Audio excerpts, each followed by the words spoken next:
Episode 2 रहस्यमयी संकेत। घने अंधेरे में हवेली और भी खौफनाक लग रही थी। पिछली घटनाओं से सभी दोस्त डरे हुए थे, लेकिन बाहर निकलने का कोई रास्ता नहीं दिख रहा था। हवेली के अंदर रहस्यमयी खामोशी छाई हुई थी। तभी खिड़की का एक टूटा हुआ कांच जमीन पर गिरा, जिससे सबका ध्यान उधर गया। स्नेहा जोर से चिल्लाई, ये सब हो क्या रहा है?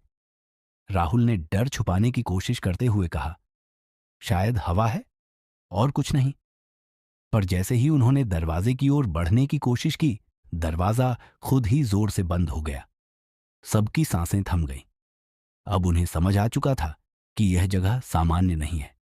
आगे बढ़ते हुए वे हवेली के मुख्य हॉल में पहुंचे, जहां दीवारों पर खून से लिखे शब्द दिखाई दिए, भागो वरना तुम भी मारे जाओगे। इस डरावनी चेतावनी ने सबको अंदर तक झकोर दिया। स्नेहा की हालत बिगड़ने लगी और अर्णव ने उसे संभालने की कोशिश की। तभी एक पुरानी घड़ी की आवाज पूरे हॉल में गूंजने लगी। घड़ी का कांटा 3 बजे पर अटक गया था। यह देखकर राहुल ने कहा, यहां कुछ बहुत गलत है, हमें जल्दी बाहर निकलना होगा। तभी अनन्या की नजर फर्श पर पड़े एक डीले लकड़ी के पटरे पर पड़ी। उसने सहमे हुए स्वर में कहा, यह क्या है?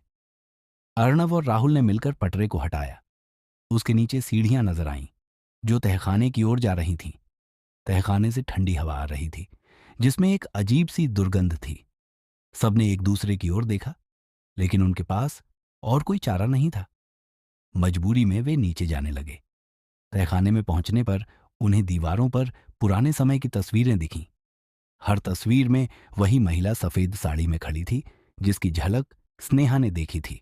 लेकिन सबसे अजीब बात यह थी कि तस्वीरों में कुछ चेहरों पर खरोंचें थीं, जैसे किसी ने जानबूझकर उन्हें मिटाने की कोशिश की हो। तभी एक पुरानी ट्रंक बक्सा उनकी नजर में आया। बक्से को खोलते ही उन्हें अंदर से एक डायरी और कुछ पुराने कागजात मिले। अर्णव ने डायरी उठाई और उसे पढ़ना शुरू किया। डायरी में लिखा था, यह हवेली एक श्राप है। जिसने भी इसके रहस्यों को जानने की कोशिश की, उसने अपनी जान गंवा दी। ये पढ़ते ही स्नेहा रोने लगी।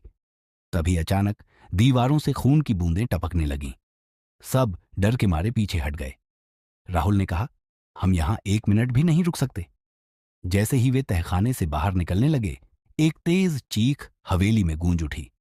वह वही महिला थी जिसकी परछाई स्नेहा ने देखी थी। वह चीखती हुई उनकी ओर बढ़ रही थी। दरवाजे की ओर भागते हुए सबके कदम रुक गए जब उन्होंने देखा कि दरवाजा जंजीरों से बंद हो चुका है। महिला ने चिल्लाते हुए कहा, तुम लोग इस श्राप को नहीं समझ सकते। अगर यहां से बाहर निकलना है तो मुझे न्याय दिलाओ। अगले ही पल वह गायब हो गई, लेकिन दीवार पर एक नया संदेश उभर आया, जिंदा रहना है तो राज खोलो।